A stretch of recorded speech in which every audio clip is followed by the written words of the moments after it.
All right, everybody. Unhappy Tuesday. Coming to you live from our humble abode. This is from the 215 to the 513. This is Unhappy and the MP. Brought to you by Green Legion Radio, part of the Green Legion Radio family. We thank you for joining us from wherever you may be, whatever service you're streaming us on, whether that be Facebook, YouTube, or X. And whatever device you're using. So please pull up a chair, turn up the volume, use the company dime if God forbid you're still stuck at work. Crack open a cold one if that's your thing on a Tuesday night. And let's try to have some fun as we put an end to day 2 of this week's hostage situation. And look forward to Hump Day. Liam not very impressed. Mason's having a few technical difficulties, so we're here whenever he's ready to hop in.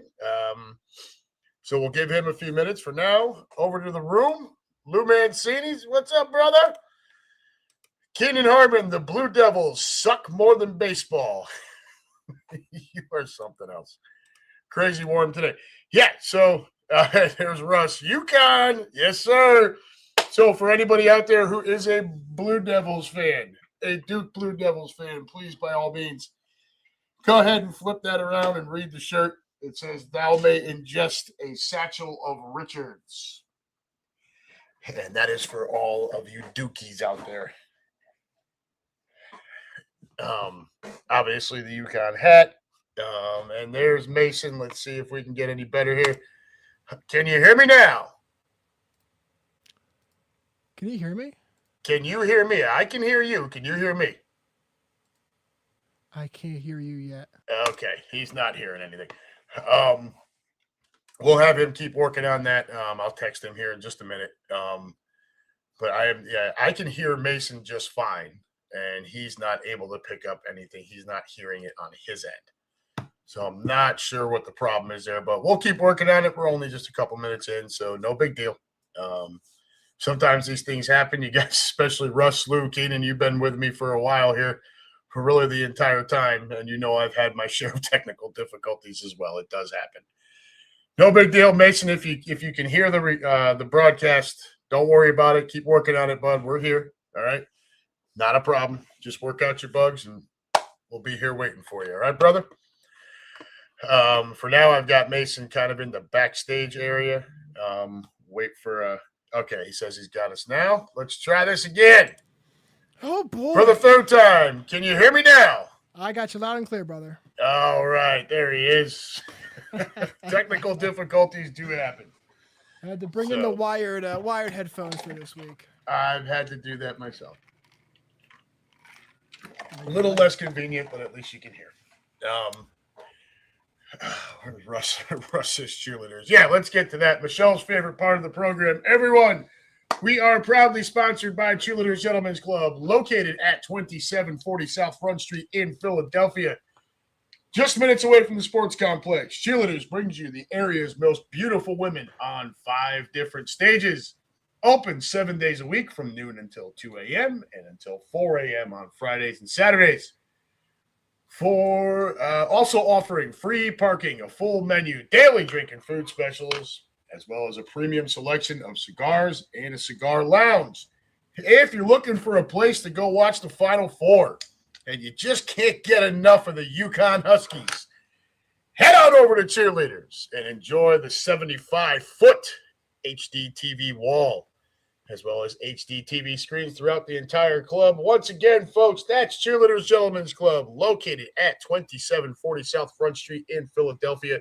Call 215-467-1980 for all of your group and party information, or to reserve a private booth, if that's your thing. Russ Taylor, look, I am already planning my NCAA first round trip to Pittsburgh next year. Good for you. I love hearing it. So on this end, and we'll start right here. The Final Four is in Indianapolis. And you guys know I was at the Combine. I've said it 1,000 times. Indy is only 90 minutes away. To think that it hasn't crossed my mind, you'd be fooling yourself. We do have a couple of dilemmas, though, with this. The first one, obviously the cost of the ticket is quite outrageous, but it does look like your ticket is good for both games. So, I mean, I could sit all the way up at the top for probably $500-something, which, you know, to be in attendance to watch my Huskies play a Final Four game would be pretty cool. There is another dilemma, though, and it may actually be bigger than that, and that is the fact that come tomorrow night, Michelle and I are headed out, and we'll get, you know, a few hours of the trip done Wednesday night.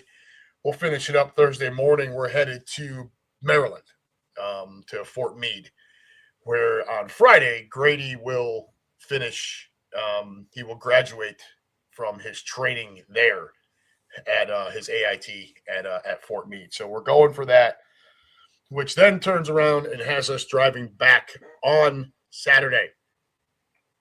Now, UConn has the early tip on Saturday night. They are the 6:07 game.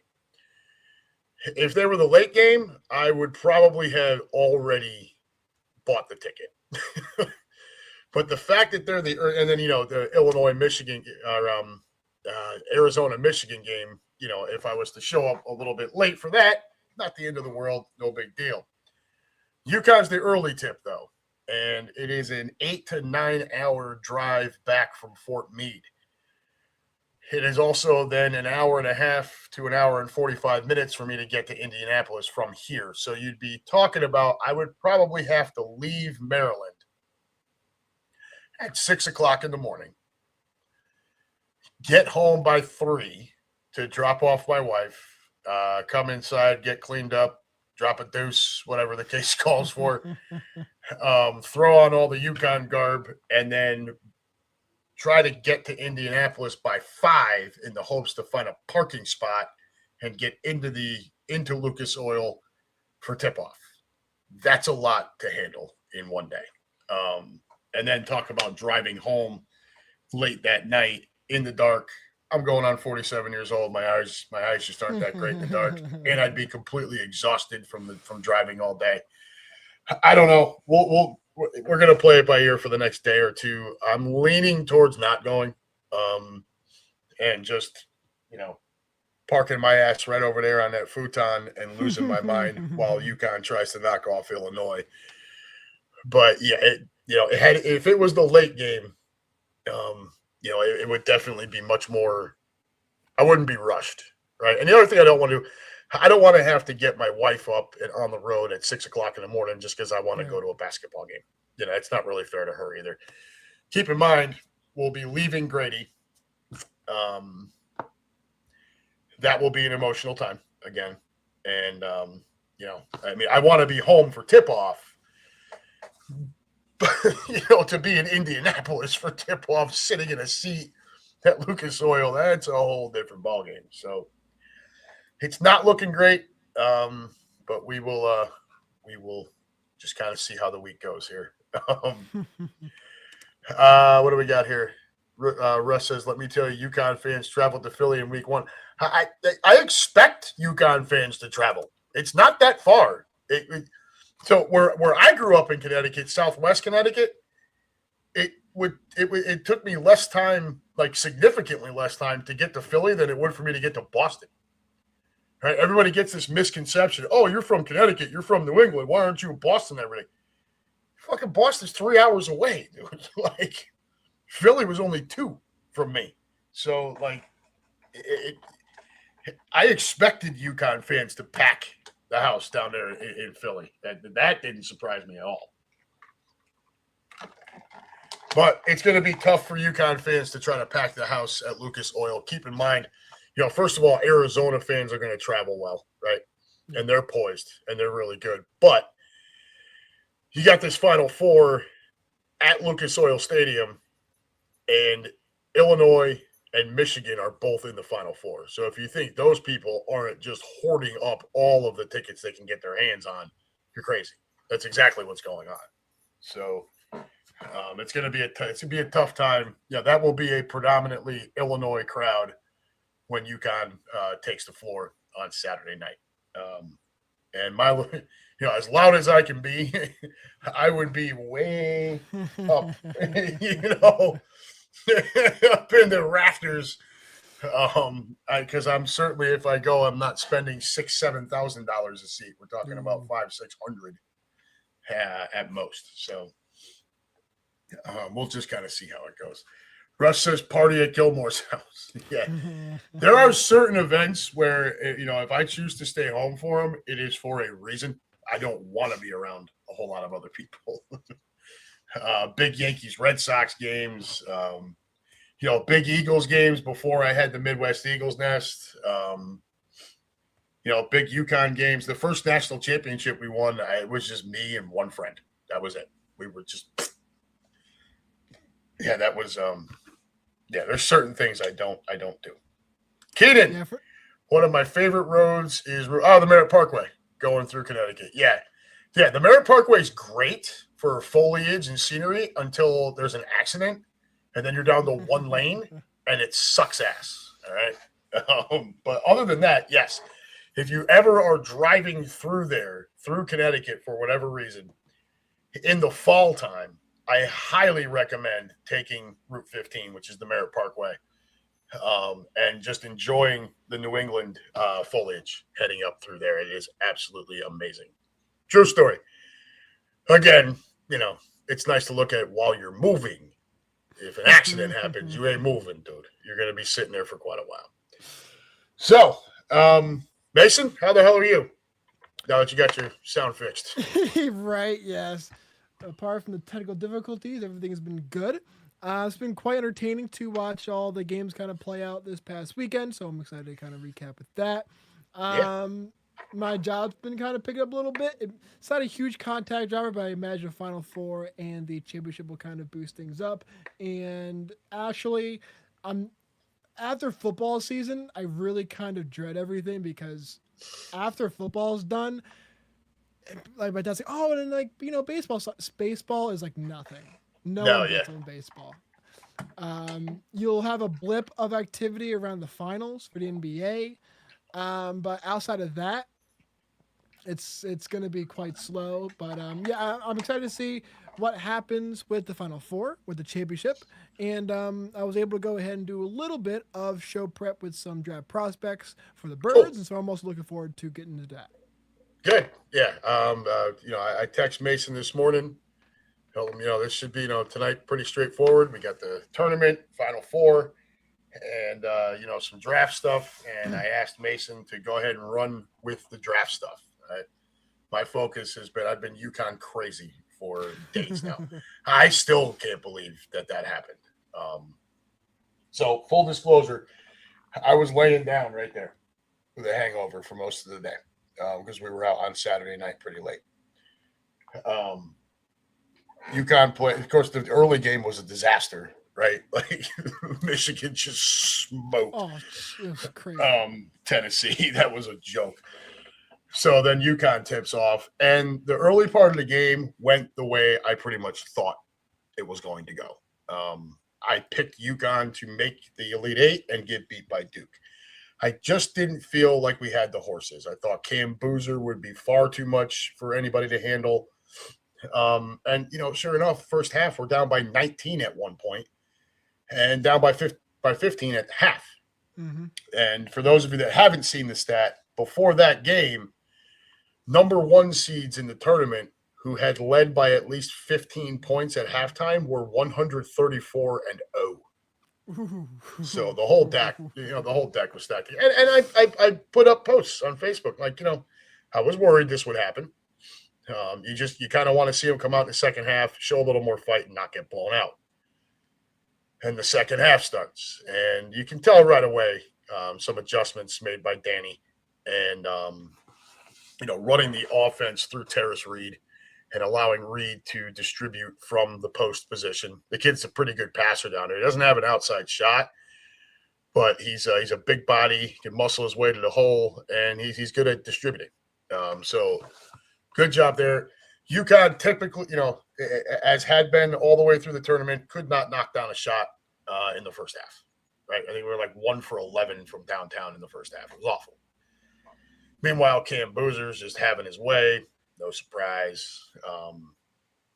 Down by 15 to open the half. And he just, they just started chipping away at it little by little throughout the course of the half. And it got down to within like 6 or 7. And I got concerned that we had maybe expelled too much energy, had to play so hard just to get to that point that Duke might run back out with it again. You see that happen from time to time. Teams down a bunch, they close to single digits or 7, 8 points, and they just run out of juice, and the depth on Duke kind of takes over. That didn't happen. We kept forcing Duke into mistakes, not typical of a Blue Devils team. As much as I hate them, they are usually clean. They are blue blood for a reason. They're usually technically sound, especially come this time of year. Under John Shire, though, they have blown it. As early as last year against Iowa State, had coughed one up, and now here we go. I don't know. Sitting over there, and I watched Ball miss the front end of the two shot. He makes the second one, and we're down by 2. And I'm like, you got to foul. You got to foul right away. And when he didn't make both, I'm like, fuck, dude, like we're not, because I'm thinking foul right away. Then they make their 2 shots. And at least at that point, we would have a chance at a last second 3 to tie it and hopefully force overtime. Which at that point, I'm kind of like, you know what, man, you didn't get blown out. You came all the way back. You beat Duke up in the second half. If you lose, you could walk out of there like, all right, you know what, you don't feel so bad about it. I don't know what Caden Boozer was thinking, trying to advance that ball up the floor. Like, I know he had 2 guys out there, but he's also got 2 UConn defenders closing on him. Yeah. And he's not Cam, right? He's Caden is the smaller Boozer. And he tries to all he had to do was basically just throw the thing straight up in the air. Yeah. That would have been it. That's all he had to do. Instead, he tries to advance it. And sure enough, here come the hands. Like you want your defensive lineman to do, get the hands up. And there it is. And Mullins grabs it. He kicks to Caravan. And Caravan wanted to shoot that ball. You could see it. He's the 5th-year senior.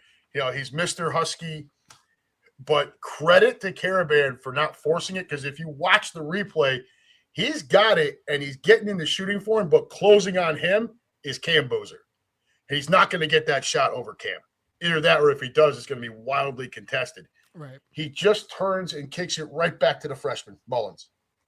And Mullins just lines up a Steph Curry from the logo and bang. And I screamed. Windows were wide open. The whole neighborhood knows what I was doing in here. Screamed. And, my kids had kind of like ignored it because we were getting butchered. Right? So here they come running in. Dad, what happened? And I've got tears in my eyes. And I'm like, we're going to the Final Four. I could not believe it. I was in shock for hours after the fact. People texting me left and right. I'm like, I still can't believe that happened. And to happen to Duke, I mean, you look at some of the big shots over the course of just even my lifetime in these tournaments. I watched 1990 was the first time UConn made a deep run, and I think it was the Sweet 16 against Clemson. We were down by a point with 1 second left, and we had to inbound from our underneath our own goal. And Scotty Burrell, who people don't realize was a baseball pitcher, had huge hands, so he was able to just grip the ball and throw it, like a Michael Jordan would. You know what I mean? And just throw it. And Tate George catches this thing, lands, and immediately puts up the shot and buries it. And UConn wins. 1 second left, the entire length of the floor. I fell in love with the NCAA tournament right there. I was 11 years old. It was beautiful. Hit that one. Big East tournament. You had Ray Allen get the shot off over Allen Iverson to win our first Big East tournament. Khalid El-Amin with clutch free throws to win our first national championship, also against Duke. Again against Duke in the Final Four, it's Emeka Okafor with the free throws. Emeka was not a good free throw shooter. Big shots there. Kemba Walker in 2011 in the Big East tournament with the step back against Pitt. I was at work when that happened, listening to it on a radio, freaking out. And then last night, and I know there's been other ones, like Villanova knocks down that, what was it? Jennings knocks down the shot to win the title over North Carolina. Live, yeah, amazing. Christian Laettner, as much as I hate him and I hate Duke, that shot he hits over to beat Kentucky. 1990, when we beat Clemson with that 1 second, our very next game was against Duke. And Laettner kills us with a 15-foot jumper right at the end of the game. I mean, there's just been so many shots. That one on Sunday, though, man, holy shit. From the logo with that. In the parking lot, yeah. Bro, and that's a freshman knocked that shot. The freshman, I got the balls on that kid. Dude, the onion, what's it like? Referee said, the onions! The onions! It's just unbelievable.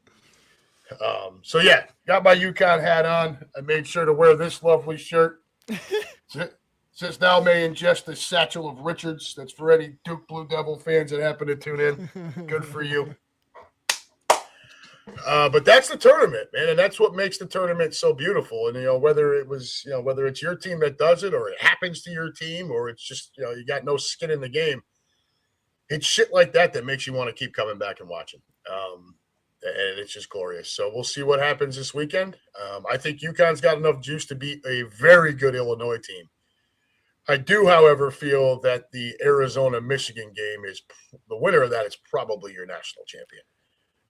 Those two teams have just absolutely decimated everyone they played. Now, Arizona got a little test on Saturday night, but even they managed to pull away, late in that one too. Michigan looked very much the part. I do. I like it, and all credit to UConn and Illinois for getting there, but I just really feel like the winner of Michigan-Arizona is probably your national champion. Yeah, no, the Michigan-Arizona, that's the real national championship, and you don't often see it kind of develop this way, but when it does happen, it is kind of it does kind of set up for really good potential underdog story, because anybody who comes out of the Illinois-UConn game is going to be the presumed underdog against whoever is going to win from Michigan and Arizona. So they really have a cool opportunity there to really kind of, upset everything. But no, I think you're 100% right. I think whoever really wins Michigan and Arizona is going to win the whole thing. At this current moment, I'm leaning more towards Michigan just because they just seem like a basketball machine right now. They just seem like they're just bulldozing, they're steamrolling everything. Well, they're huge. They're big guys, man. Yeah. And so I'm looking at the betting markets right now. The spread is Michigan by 1.5, not much. Toss up. Yeah. The money line is Arizona plus 102. So it's literally near even. And so there's not a clear favorite because there is none. But I would say I'd probably tilt slightly towards Michigan. But regarding the Illinois-UConn, I want to apologize on the outset, but I kind of have a gut feeling that I like Illinois a little bit more here. I think that they're going to have a little bit more of that stamina, especially coming that UConn came from literally the grave to beat Duke. And so I think I'd be surprised if they have a little bit more fuel to keep fighting. Yeah, I mean, look, and Illinois is a good team, man. You don't get to this point without being a good team. So, I think whatever matchup we get in the national championship is going to be well earned by whichever teams get there. Mm-hmm. Whether it be UConn or Illinois. A lot of people are going to start. You're probably. What's the line on the UConn Illinois game right now? UConn Illinois. The line is Illinois by 2.5. So so you're getting a toss up on that one too. Don't be surprised if you see a whole bunch of money come in on UConn. People tend to feel like pedigree, blue blood, and UConn is in that category now. I don't know if people want to admit that or not because it's not North Carolina, Duke, Kentucky, or anything like that. Right. But just so you pompous fuckers know, there has been no more successful men's basketball team since 1999 than the UConn Huskies. Period. End of story. It's 6 national championships. This is now our 8th Final Four since 99. So, I get the whole arrogance factor when you're a Duke, when you're a North Carolina, when you're a Kentucky, teams like that. But over the last quarter century, it's been the Huskies, guys. This is Danny Hurley's 3rd Final Four in the last 4 fucking years. There's something to be said for that championship type of DNA. So don't be surprised if you start seeing some money come in on UConn and that line get even smaller or flip the other way. People tend to get a little too over their skis when it goes, UConn's getting 2.5 points. Oh, man, this ain't football, bro. That's one basket. You know what I mean? It's just, but I mean, look, like I said, all 4 of these teams are deserving. All 4 of these teams are good. I think Michigan and Arizona are cut above UConn and Illinois. For sure. But whoever comes out of this is going to definitely have earned it. That's for sure. Oh, yeah. I mean, just look at the East that UConn had to come out. They had to beat Michigan State. They had to beat Duke. Duke had to beat St. John's to get the Elite Eight. This was not an easy road for any of these teams. Arizona and Michigan just happened to make it look really easy. Michigan also benefited from the fact that they did not have to play Iowa State. Tennessee tripped them up, or you could, maybe Iowa State tripped themselves up considering they lost by 14 to Tennessee. But, having to not play, and up until that game, I would have told you Iowa State looked very much the part as well, just like in Arizona or Michigan. They were rolling through everybody, and then they couldn't hit water if they fell out of a boat in that game. So, shit can catch up with you sometimes. But, yeah, it's been a fun tournament. It always is. I know a lot of people get a little bit upset because of the lack of the, you're starting to see the haves and have-nots really get separated because of the NIL and transfer portal stuff. Mm-hmm. And I desperately wish that college sports would do something about that. And like we tell you pretty much every week, that'll be a topic of discussion on this show, sometime when we have, maybe post-NFL draft when things are a little bit slower. Right. But overall, I mean, blue blood, underdog, Cinderella or whatever, still been a very entertaining tournament. And look no further than Sunday when now those number 1 seeds with a 15-point lead at halftime are now 134 and 1. And 1. Over to the room real quick, and then I'm going to give you the boner of the week, and then Mason, I'm going to let you run with it with the draft. Let's see here. Keenan says he should have held the ball, or not leaving his feet when trying to make that pass may have cost me first play. So what I will tell you, as far as the ball, he could have. There is a school of thought that UConn could have come up and tied him up, and the possession arrow went to the Huskies. The problem with that line of thought is now you still have, it's a dead ball. So now you still have to inbound, and there's like a second or 2 left. Not ideal. He really, I mean, honestly, if I'm Caden Boozer, I would have just taken that ball and thrown it up in the air. I like that, yeah. You know what I mean? Like a punt. Just don't hit the rafter and you're fine, dude. The clock would have ran out. But it's real easy for us to sit here, these armchair point guards that we are, and say, well, you should have done this. Yeah, well, you know what? You be 18, 19 years old and put yourself in that spot. Yeah, I don't think I'm not sure how many players in that situation are just thinking about just throwing it right up into the air. Yeah, well, and if you look from if you see from the camera angle, it was a panic from the other end, he's got two guys that are just all the way up court. I mean, I understood what he was trying to do. It just wasn't the right decision. That's all. Andy Bagley in the room. Sup, roomies? Happy Tuesday. Happy Tuesday to you too, sir. David Loeb checking in. Hey, everyone. Is Boner of the Week Cam Boozer? No. I can't. And it was the smaller Boozer. It was Caden that threw the errant pass. But I can't bury an 18 to 19-year-old kid in that spot. That's just wrong. It was a pressure spot. He panicked a bit, and shit happens, right? It just happened to benefit me. That's all. No, Boner of the Week, guys. This one should be pretty simple. And I do desperately hope, I'll preface this with the fact that I do desperately hope that this man gets the help that he needs for his obvious pain pill addiction. But Tiger Woods. Oh my gosh. I mean, I don't know how much more money you've got to have to stop you so where you don't have to drive anywhere. But how many more fucking times are you going to roll over a vehicle under the influence, dude? Like I said, I do hope he gets the help he needs. He's got kids. What he should be doing right now, honestly, is focusing on getting the help he needs and then pouring all of his time and resources into his son, right? Like, Tiger, your career is cooked. You are not catching Jack. You're probably not winning another tournament here unless it's some local thing against a bunch of beer league guys. Like, it's time. You keep, Tiger's coming back. Tiger's coming back. No, he's not. The guy that walked out onto that course in 2001 is never coming back, guys. Mm-mm. Never. That's not happening. That was 25 years ago. He's been through, he's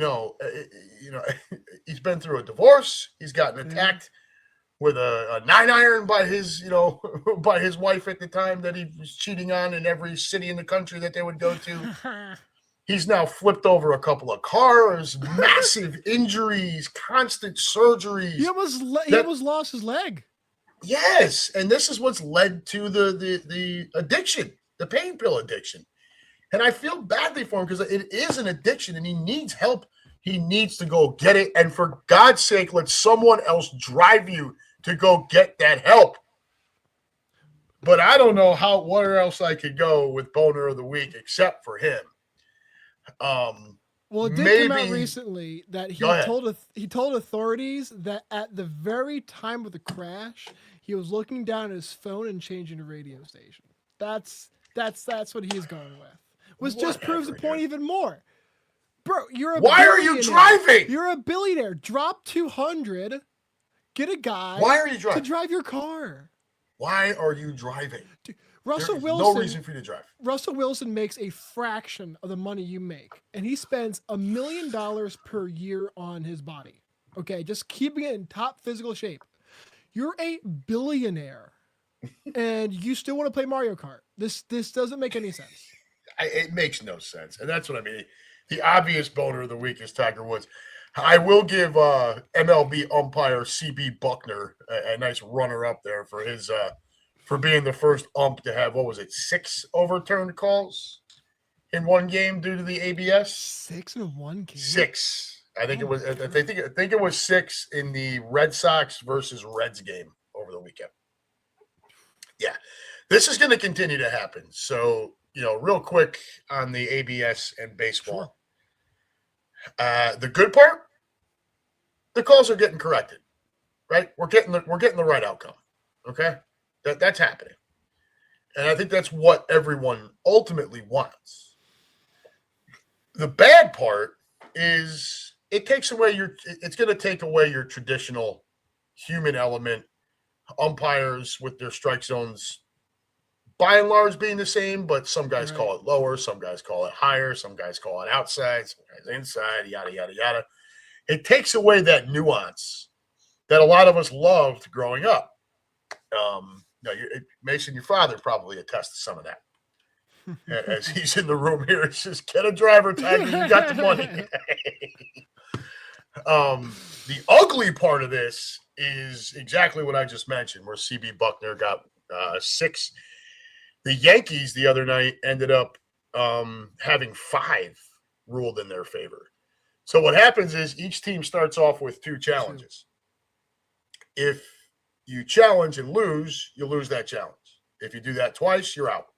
Mm-hmm. But if you continue to get them right, you keep the challenges and you can keep on challenging. Kind of like the NFL. Kind of, yeah. But even the NFL limits it. You can't just challenge until you're to your heart's content. Well, as long as you keep winning, right?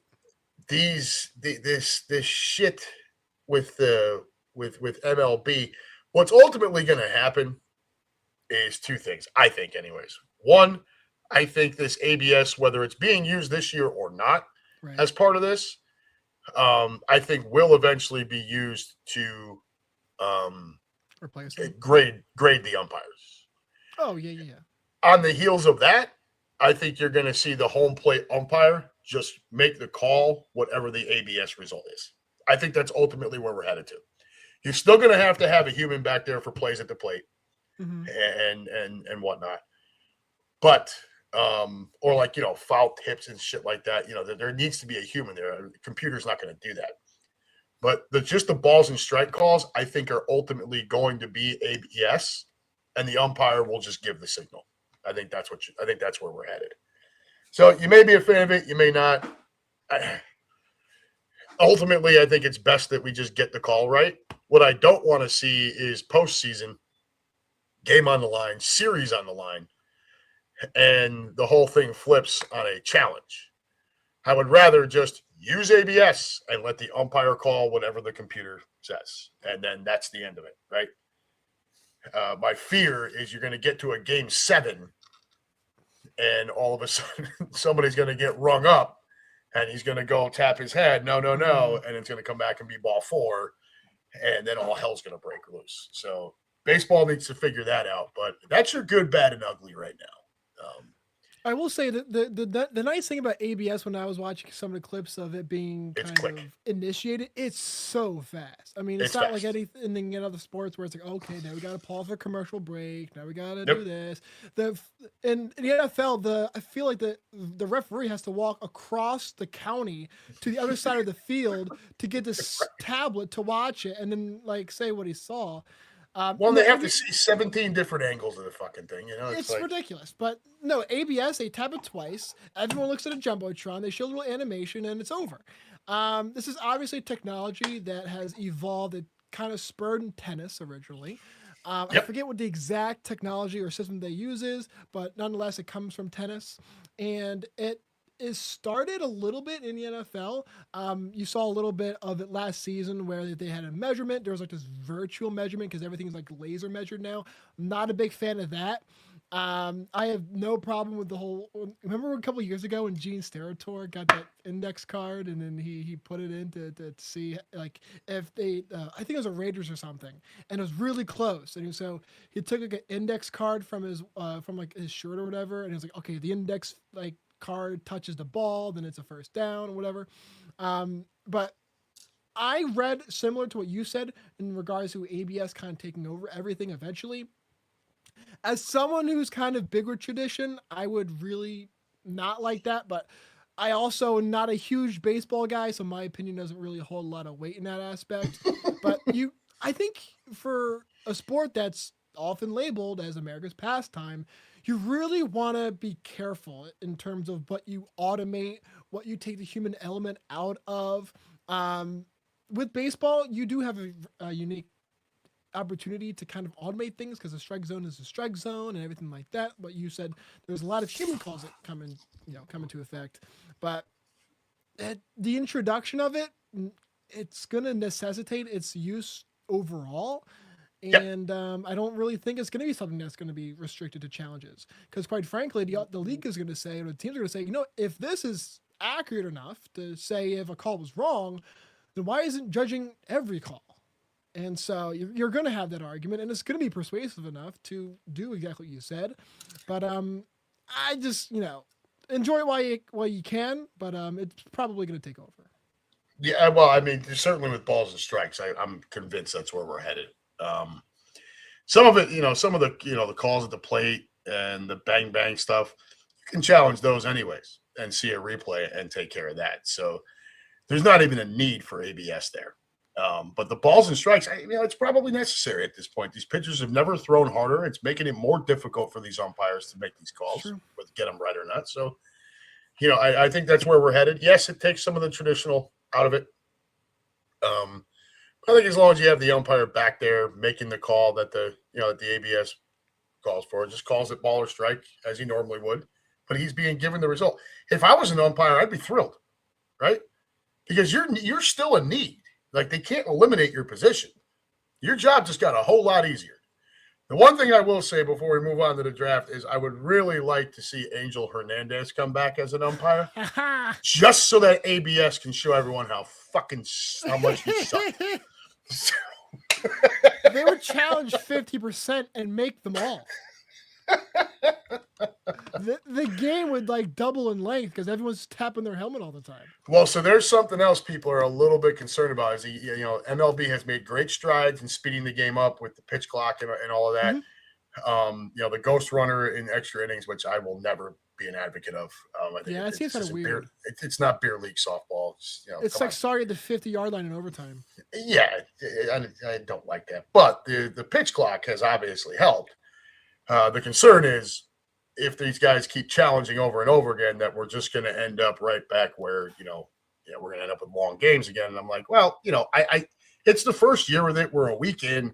Yeah. Let's let it run for a while, and then let's just see where we go, right? And then I think ultimately that would be a reason why we end up with ABS just making telling the umpire what the call is, and you eliminate this whole challenging pitches altogether, and it's just set in stone.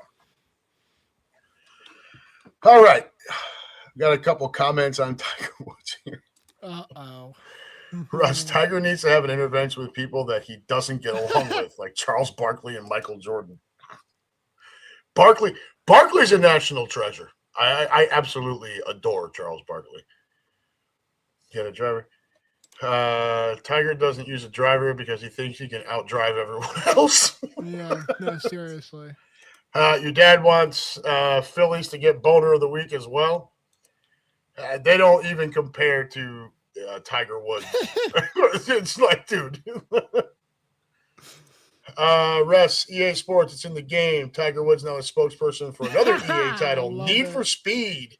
Oh, man. I love it. That's really good.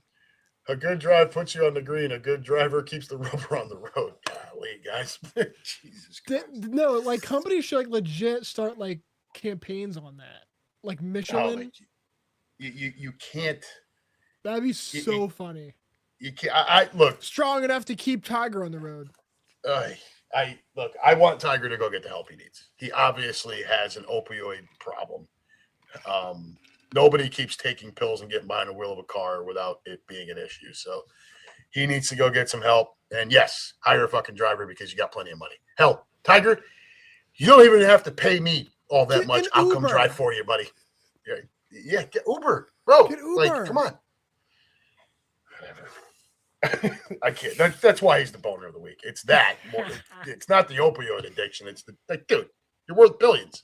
Get somebody to drive for you. What is the matter with you? All right. So we got about 15, 20 minutes left here. And I am going to turn this over to Mason. I asked Mason earlier if he would run with some draft preview for where the Eagles might be looking, first round, and then however deep Mason decided to get to today. Keep in mind, we still got a few weeks before the draft. So we're going to keep going over this shit. But Mason, why don't you go ahead? My thoughts are that we should be looking at offensive line. But I know everybody's got their opinions, so fire away, dude. Alrighty. So when Adam kind of gave me the opportunity to kind of call my own number here and look at the draft a little bit, I wanted to keep in mind that as he said, we're not even, although it's tomorrow, we're not technically even in April yet, and so we still have a lot of time to kind of get to know different prospects and to kind of see what's going on. And so at this stage in regards to length away from the draft, it's important to kind of get at least a handful of guys on your radar that, week after week we can kind of start building the profile on. By draft day, you're like, you know what, I know what this guy is. I'm very familiar with him, and so hopefully we can kind of start that process today. So when I was looking at the different prospects here, I kind of took these guys from what the mock drafts were across the league, essentially. And so there are, I think, 7 or 8 different mock drafts that have been released just recently by guys like Daniel Jeremiah, guys Bucky Brooks, you have Lance Zierlein, a bunch of different guys from the NFL. And so I went through each one of them. I combed through them. I said, okay, so who do they have us getting? And so here I got 5 different players that they originally mocked us getting. One of which I think is a throwaway guy because I think it's ridiculous. But nonetheless, we have 4 different offensive tackles. What you want to ask something a little bit? Okay. So No, the first guy that that was mocked to us was a guy I wasn't really familiar with, and so I was kind of glad that I was able to kind of learn a bit here. Monroe Feeling, who is a tackle from Georgia. He's 6'7", 315. Arms are almost 35 inches and hands are almost 11. Quick little rundown on him. Freeling offers coveted length and athleticism at right tackle. With only 1 season as a full-time starter, filling out his frame and improving his technique should be early priorities. His quickness brings first phase positioning advantages, but he needs more play strength to carry over to block, sustain, and finish. Lunging and deadening feet. Post punch must be coached out of his muscle memory and pass protection so his athleticism and length can do their jobs. Independent hand usage and reliable snatch and trap could instantly bolster his success rate. There is some buyer beware on tape, but if smoothed out, he has the ceiling of a quality NFL starter. So definitely a guy who has decent size, decent frame, but might be a little bit of a project. And being that we don't have Jeff Stell anymore, I think we want to kind of be a little bit more cognizant of that going forward, because it's not like we can import another Jordan Mailata and have him turn into another Jordan Mailata. So I think that's a very kind of important thing to kind of keep in mind here. Strength, he's long-limbed. Like I said before, he has really long arms. Possesses plus athletic ability for the position. Has initial quickness to make all the move blocks asked of him. Continues pressing forward to stay connected to larger blocks, so on and so forth. But when it comes to his weaknesses, you're looking at inconsistent feel and execution for run blocking landmarks, which is really problematic when you have a guy like Saquon Barkley. Unable to prevent ends from working across him against his will. His inconsistent hand placement resets cause him to slide off of blocks. He leans and lunges at the corner instead of continuing to slide his feet. He's stiff outside of leg limits quickness to hit set points, and his protection is missing independent hands and a more diverse approach. So, like I said, guy who athletically has a lot to work with initially, but his technique has a little bit more to be desired. And being that we no longer have someone like a Jeff Statland, we're going to be a little bit more cognizant of that going forward. The next guy, though, is a guy who we've talked about multiple times on this show. Caden Proctor from Alabama, tackle again. Height 6'7". We're looking at arms of about 33.5 inches. His weight is 352, so he's a big old boy. Looking at his overview here, we got Proctor is a mass of humanity with rare size and length at his command. He's capable as a move blocker, but shines when rolling downhill as a bona fide people mover with bulldozing power. However, slants and quick steps beat him to his spot in the run game. When set and centered, Proctor is a roadblock to speed to power charges. He has a stout anchor and strong hands to stall the rush in his tracks. He struggles to mirror athletes in space and lacks the range to protect deeper pocket drops against speed. Inconsistency in pass protection hasn't helped his draft standing, but he still has the potential to become a good right tackle or very good guard. this is the kind of guy who we've kind of talked about over the past couple of weeks, kind of being the default guy that we should kind of expect if he does fall to 23 to go ahead and snag up. Some of the strengths here, we have massive frame with good length. He has big knockback pop when accelerating into contact. He down blocks and power double teams can empty the gap. Captures and seals outside edge with upper body power. He has decent early quickness to execute move blocks. He can cover and engulf his second level targets like linebackers and safeties. He settles into pass reps with adequate hand timing. Pass rushers need to pack a punch when he going up against him. His rush plans are stifled when he centers his contact, his hand strength to lock in and control the action. When we're looking at the weaknesses for Caden, we're looking at things like indecisive and inefficient when defender isn't directly in front of him. He gets cross-faced by slants and short area movements, so it could be a little bit more susceptible to stunts. Does too much catching and not enough punching. Early gate opener with weight drifting too far outside. He struggled staying mirrored to inside moves and counters. He limited pass set range with limited quarterback drop depth and needs to stabilize playing weight to dial in balance and quickness. So again, this is a guy who he's literally 6'7" and 352. So he's a absolute unit. And Bama. Compared to the other guys, he has a lot more default technique than some of the other guys in the class who we could possibly really be on our radar. So it's a really good opportunity in that. And like I said before with Monroe or Freeling, not having Steph Stoutland, that really, really matters. And so this kind of seems like a guy who can plug and play. Like I said, I mean, when we're drafting these guys, they're probably going to sit for at least a year. So you're going to have the time to mature, to develop. This isn't like a guy we're going to slot in right away. The third guy who we have here is and that's kind of the hope, right? We're looking for the replacement, not the immediate day one starter. We want this guy to come in, learn for a year, maybe a year plus, and then be ready to take the field. That's kind of the intent, right? That's what we're looking at here. Everything being, idealistic, everything like that. This is also a kind of guy who you're going to want to be confident and comfortable in being a fill-in guy. If Steen goes down at right guard or, God forbid, Lane Johnson goes on something else, you want to have the flexibility, a guy who can play across the line. It's known as not as a permanent solution, but more of a Band-Aid. The third of the four guys here is Caleb Lomu from Utah. He's 6'6" and 313 with arms of about 33.5 and hands about 9.5. So a little bit smaller hands than the guys who we've seen thus far. He's a 2-year starting left tackle who is still in the early stages of his development. Utah's run game leaned heavily on movement and misdirection, preventing Lomu from firing out and showing his power.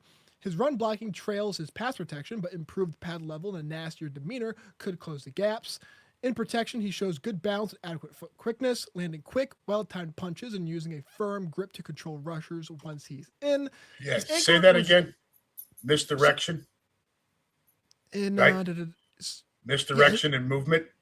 Right, exactly. So it shows exactly where we want to be. So like I said, in protection, he shows good balance with adequate foot quickness and landing quick, well-timed punches using firm grip to control rushers once he's in. But in Utah, what you're referring to, their run game leaned heavily on movement and misdirection. And so some of the more power-based things weren't able to be shown, but he's well comfortable in that sort of a system already. His ankle was rarely stressed by power, and his athletic recoveries are average. Lomu flashes, but is still under construction. His play could improve rapidly with strength gains and additional coaching, which is a little bit scary to me. Nonetheless, his strengths include a good frame with room for more muscle mass. Like I said, he was 313. Very athletic, getting out of stance into lead pulls or cutoff blocks. He activates hands with good quickness in both phases. Core strength to keep from having his pads rattled on contact, which is very good. Pass sets with good posture, rarely ducking head and leaning. That's also very good. That kind of nips in the butt any kind of attempts to do like a push-pull type of thing. Uses different punch approaches and times them well to maximize his length. Shows ability to gather and control rushes with strong grip, and sifts through games and blitzes and responds with no panic. So good to kind of recognize, read, and react to stunts if necessary. Some weaknesses with Caleb, though, is that he gallops and opens his outer half too quickly against speed rushers. There's better harmony needed between his hands and his feet. Footwork can get sloppy, mirroring inside moves and counters. He's still learning to find lateral landmarks in the run game. He can be out of control and miss his positioning when fitting run blocks. He needs to keep improving upper body strength, and he is below average with sustain and finish consistency. So that is Caleb Lomu from Utah. Last guy here for at least tackles is a guy named Blake Miller. He's a tackle from Clemson. Looking at a guy who's 6'7", 34.25-inch arms. He's 317 with his weight, so taller and lighter than our past guys. His hands are 9 3/4. Quick little rundown on Blake here. Ultimate Ironman at right tackle at 50. I hate Clemson, just so everyone knows. Blake is an ultimate Ironman at right tackle with 54 career starts. Miller has unusual lateral quickness and fluidity in space despite playing too upright. His hands lack accuracy and command in both phases, but he can recover and make blocks with a finisher's mindset. Miller is rarely beaten by rush games, but he has his edges attacked because of his hand issues. He will encounter difficulties at the next level without better pad level, core strength, and cleaner technique. If he tightens up in those areas, Miller can become a solid NFL right tackle. So some further kind of strengths here for when we're looking at Blake Miller here. We got possesses long arms and big hands and quick feet. You got fluid and accurate working to linebackers on combo blocks so he can advance to the second level. Snap quickness beats defenders' leverage on play side and backside zone blocks, which is very good for us. More frame striker than body catcher on angle blocks. He's able to pull across a formation with timing to land a blow. He springs into pass sets with a long initial kick slide. So that kind of reminds me a lot of Lane Johnson. High awareness to twist and games with pitcher catcher timing on pass offs. His feet stay active and slide to mirror rush to the top. And he scrambles and recovers thanks to above average ability and showed strong speed and explosiveness at Pro Day. So the quick little weaknesses for Blake here rather. That we got unsteady footwork robs him of contact balance. He lunges into contact with upper body instead of well-placed hands. His tall pads and average core strength lead him to being tossed off balance by force, so he's really susceptible there to bull rushes. His hand usage in both phases is often wide, wild, and slippery on contact. Inconsistent connection between hands and feet in pass pro. He needs to keep feet closer to the ground to avoid being caught and driven mid-shuffle, and rushers eliminate his outside hand by using basic swipes and wrist control. So those are kind of four guys. So the reason why I really want to focus on the tackles here is because the last mock draft that I saw had us getting Mekhi Lemon, who's a receiver from USC, which I thought was and we better ridiculous. Not. He's absolutely that can't be. We just signed freaking Hollywood Brown. I don't want to hear about a receiver in the first round. Get the fuck out of here with that. Not to say that Mekhi is a bad player, but this not nearly in the same kind of boat. This is not bashing the wide receiver at all for what kind of kid or player or whatever he is. If he drafts a wide receiver in the first round, it better be because he's traded A.J. Brown. That is all I'm going to say about it. Otherwise, I don't want to hear any of that shit. No, when I saw it, I damn near just threw the whole mock draft away. So I don't even want to cover this guy. But just because I covered everyone else, I kind of felt no, you want to take your phone and just fucking it's like, God damn, dude. So taking a look over all those guys again, the big kind of theme here is when you're drafting at 23, and you don't have a guy like Jeff Stoutland, it's hard to really find a guy who is polished enough where development isn't very scary. When you have a Jeff Stoutland, like I said earlier, you can take a Jordan Mailata from rugby and port him and turn him into one of the best tackles in the game. Yeah, when you don't we've gone over that. We've gone over that a few different times with with not taking a project at that spot, right? Because you don't have that Stoutland coaching ability anymore. I guess he's, is he still around as like a consultant? Is this? I think he's probably like not in the same capacity for the organization, but he's not really going to be touching the offensive line in any really meaningful way, which is really the heart of the issue of the matter. But when we're looking at all these guys, again, Monroe Freeling from Georgia, we have Caden Proctor from Alabama, we have Caleb Lomu from Utah, and we have Blake Miller from Clemson. From all of these guys, if you were to ask me today who I would lean more towards, I'm still leaning with Caden, not because he is quite head and shoulders above all the rest, but I really value the default higher floor. underlying lack of, well, not lack of, but we don't really need to develop this guy. We don't need to put him back in the incubator and treat him like he's still a kid who has to develop for 2 more years. He is as pro ready as he's more pro ready than any of the other guys. Although the other guys do possess more perhaps athletic potential. They're athletic freaks, but they're going to need to be honed in more. And for right now, I don't feel comfortable with the coaching staff that could, take a blue chip guy like that and kind of see if they can mold him into whatever vision they want. So as of right now, I'm still leaning towards Caden Proctor, but of course, we're still, a little less than a month away, but it's still a few weeks here, and so we have a lot more time to kind of dive into these kind of guys. And of course, anything can change until the 25th. So, yeah, I mean, I first of all, the 4 that you mentioned, you got 2 from the SEC, you got a Big 12, and you got an ACC, right? So we're fine there when you look at it from a. I've been up against pro level talent week in and week out, which is what I want. Unless it's a Quinion Mitchell type of talent, I'm not going to a group of 5 conference for anybody. I want it from the Big 10. I want it from the Big 12. I want it from the SEC. Right. I like Proctor for the same exact reasons. His ceiling might not be as high as some of these other guys, but his floor is way higher, right? Like, this is a guy you feel like could probably just step right in. He's a physical freaking specimen. Mm-hmm. And playing at Bama is never going to hurt you, right? With the pro-level defensive talent he's up again week in and week out. The other one I like Caleb Lomu, and a lot of that is because of the athleticism and the fact that we've got a mobile quarterback, and the fact that I believe and I hope that this offense going forward is going to have more motion in the offense, more misdirection into play calling, something that's right in his wheelhouse. He's been doing it for years at Utah already. The other 2 guys, I mean, look, Freeling, I'm sure, is fine. He's Georgia.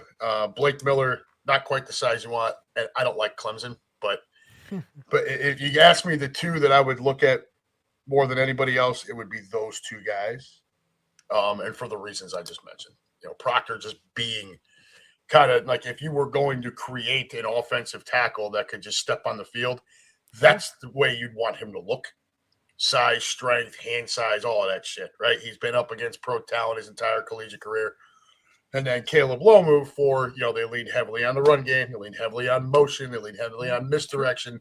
These are all things you want from the Philadelphia Eagles offense going forward, and that's really our wheelhouse. So those would be the 2. And I'm not saying that the other 2 guys would be dog shit.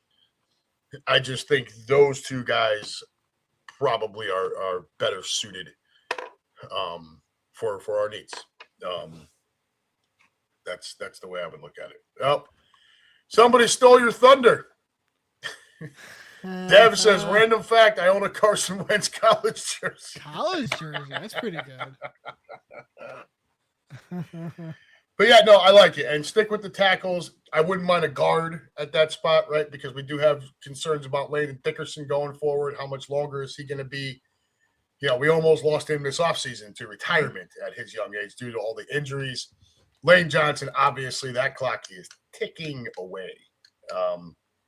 With each passing year, with each passing week, with each passing ding or injury, I think he gets closer to hanging him up. I give him a lot of credit for coming out and saying he wants to finish. It's before last season. I want to finish my contract, all this stuff. And then he had a season loaded with injuries. And, they didn't get to where they really wanted to go. And, sometimes that plays a role. He's got a couple of rings. He's got nothing left to prove. He's another guy that's coming off of our offensive line that's going to likely be a first ballot Hall of Famer. from the right tackle position.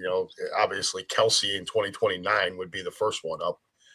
And then Mailata, whatever the hell he's done, as long as he continues on the path he's on. So you think about the embarrassment of riches that we've been spoiled with on the offensive line when you had those two bookends and then Kelsey in the middle. I mean, not that any offensive lineman's job is easy, but certainly the guards during that stretch had to be love and life because they've definitely got all the help they need surrounded for sure. And it's time to start building those trenches again as these guys start to age out and, and injuries become a problem. I mean, I like to look at the tackles. We've had Lane for over 10 years since 2013. So 2013. Listen, any draft pick that can stay with you for more than 10 years is a home run in my book. And so, listen, it can't last forever. And acting like it can will leave you vulnerable. And so taking these guys at this stage with, like you said, I feel like Lane Johnson was supposed to play for one more year for like the past 3 years. Right. I felt the same way. Just another year. Oh, okay. We got another year. Oh, all right. We got another year. Well, and they just kept kicking the can, reworking his contract, right? So adding this, adding that. It's like, holy shit, dude. How long are you going to play for, bro? Yeah, no, exactly. And so it felt like going back in even 2017, and then you go back into 22, and it's just like, okay, it just always felt like it was on the horizon, but just kept on getting pushed back. And so it's going to come eventually. And I think that the really big strength when we drafted someone like Cam Jurgens and we drafted someone like Landon Dickerson, we had Stout, and so that definitely helped. But you also have you also have your other teammates like Mailata, who's a stud. You have Jason Kelsey, who's a stud. You have Lane Johnson, who's a stud. Those guys, in part, as on the field coordinators and coaches for these guys, and so they have their kind of support going on. And so all else being equal, trying to kind of view everything in almost like a vacuum here, you want to have as much of a guy who has a high floor as possible so you minimize the loss of Jeff Stoutland. But you also have the added benefit of having a guy like Lane Johnson and Jordan Mailata kind of helping him and guiding him through everything. And, things being great, knock on wood, this guy doesn't play next year.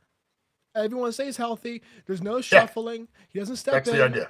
And he just, marinates for one more year, and then he takes the mantle. That's the best case scenario here. And so you really want to just watch yourself, and this might be a time where you take the safe pick instead of a blue chip guy. Yeah, no, and that's why. If he's there at 23, I think Caden Proctor's the pick.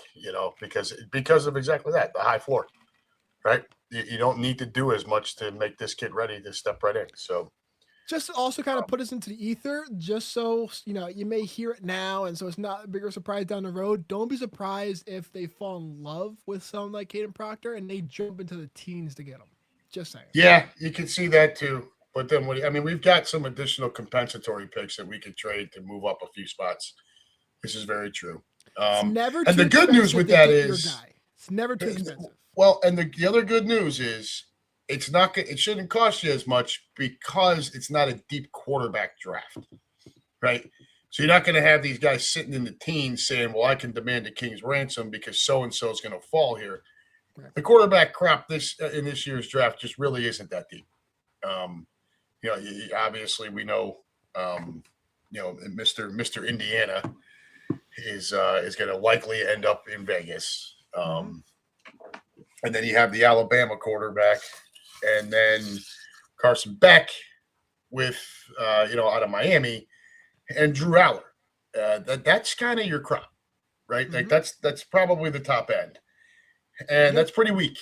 That's pretty weak overall when you look at some past draft classes and what may be coming next year. So, I don't think it would take more than, you're going to swap first round picks and maybe you got to give up a third and a sixth or something like that to get up, a few more spots and grab a guy like Proctor if you're in love with him. Yeah. Yeah. I'm looking at the draft order right now. And if we do make a trade and we want to leapfrog any of the guys and really make sure we get Caden Proctor, if we do fall in love with them, I'm looking at the Jets at 16 because right after you have the Lions, who are looking to replace someone like Taylor Decker, or could just shore up if they move Penny Sewell on that line. So you have the Lions at 17 you want to worry about there.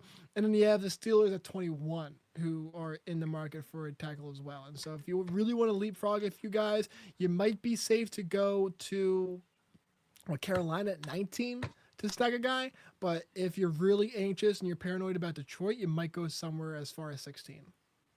Yeah, the Jets are interesting because they're stupid. Um, they find ways to screw things up. That's just what the Jets do. But they've got a high pick, and I know they just went and traded to bring back Geno, but Geno's a bridge, right? Like they're looking for a young quarterback, which it's got to be Simpson at this point, right? You can't. Surely the Raiders are not going to pass on what's the Mr. Indiana, the Fernando Mendoza, right? So the next one up. So there are some guys out there who think that Simpson's the better prospect. I think these are SEC homers, by and large, but time will tell.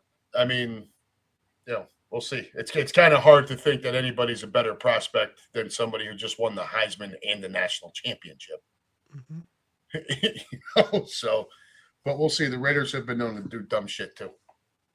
I'm anxious to see the top of the draft. But yeah, offensive line. That's definitely the name of the game, dude. And I do. I like Caden Proctor. I know we had talked about him previously, but that would be where I would go if I could get my hands on him and it didn't cost me too much.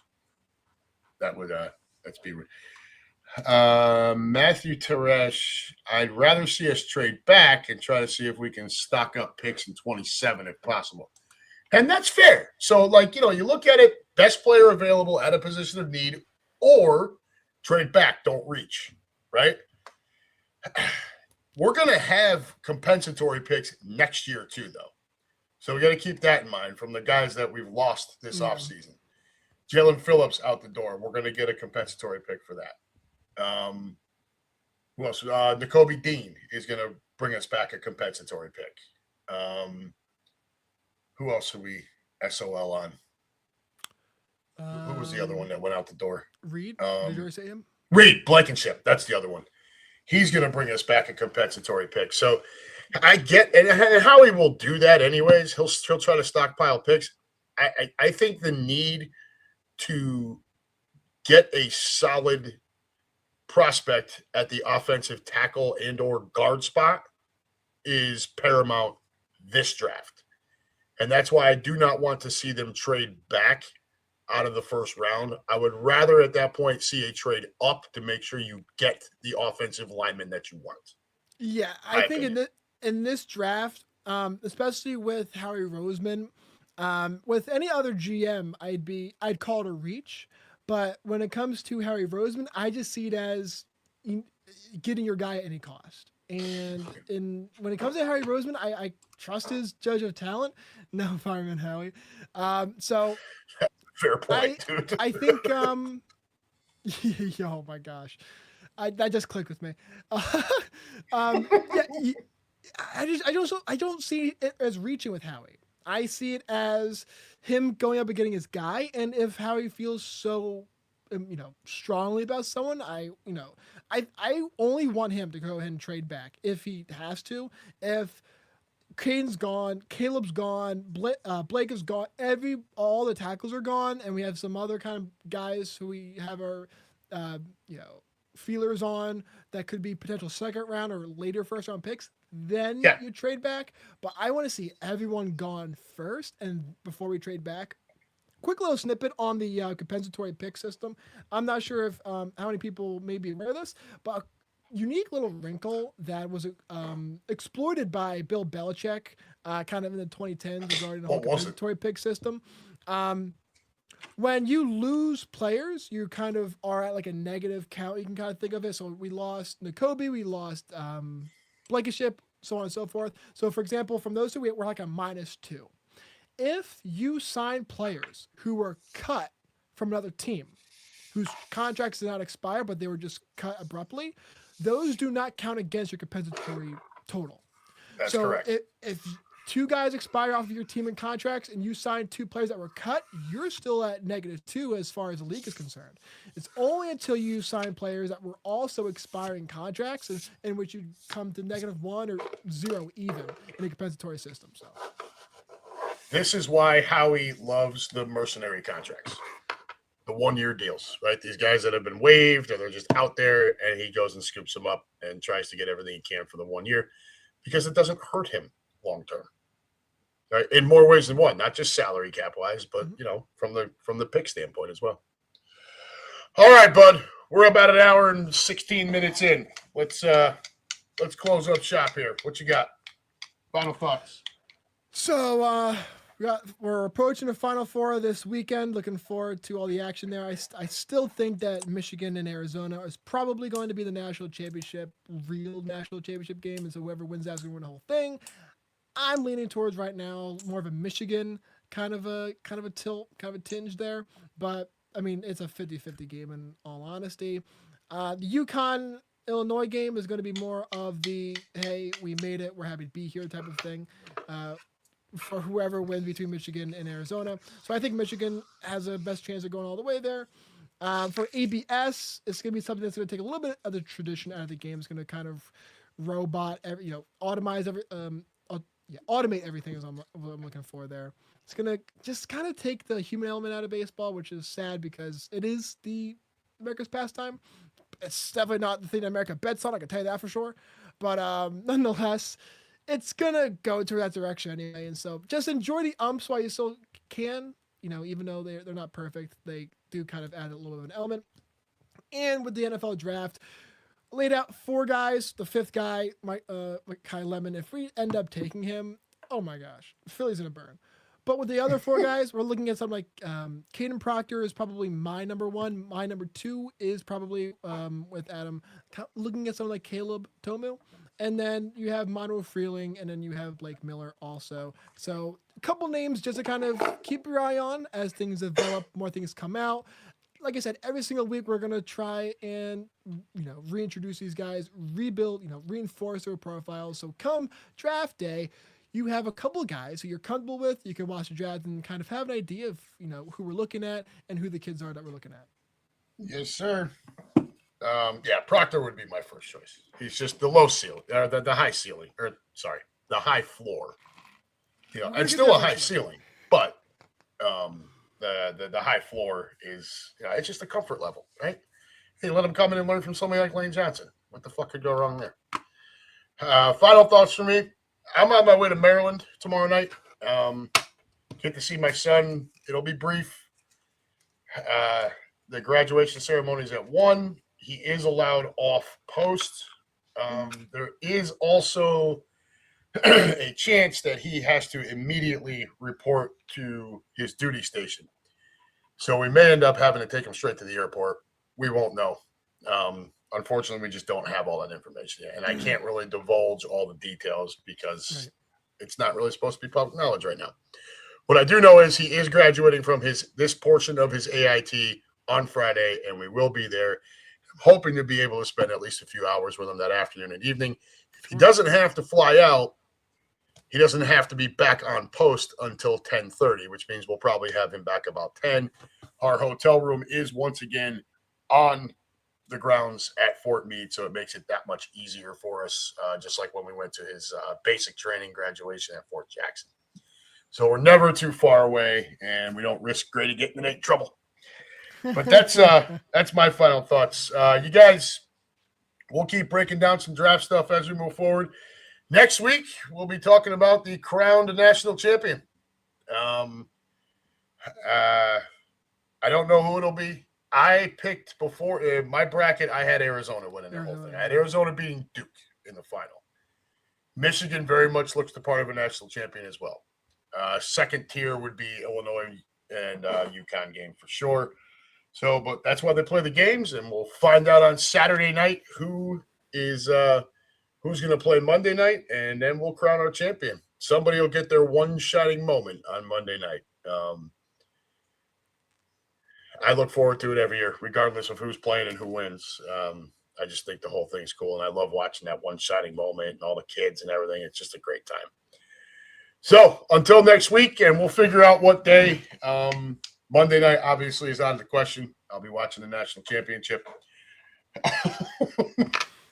So we'll look midweek at next week. Mason, one thing for you: the week of the actual NFL draft, I do the show live from the back porch saloon for rounds 2 and 3. All right. Okay. So that is unless you're actually physically with me, it makes this impossible. Just because of the background noise and everything. Sure. So what we'll do is we will either try to work one in early in the week, Okay, or we'll do a longer show the week before, so that we get all our, so that we have the opportunity to get all our information out there, and you've got your fair crack at it. All right. sounds good. All right, everybody, we're gonna get the hell out of here.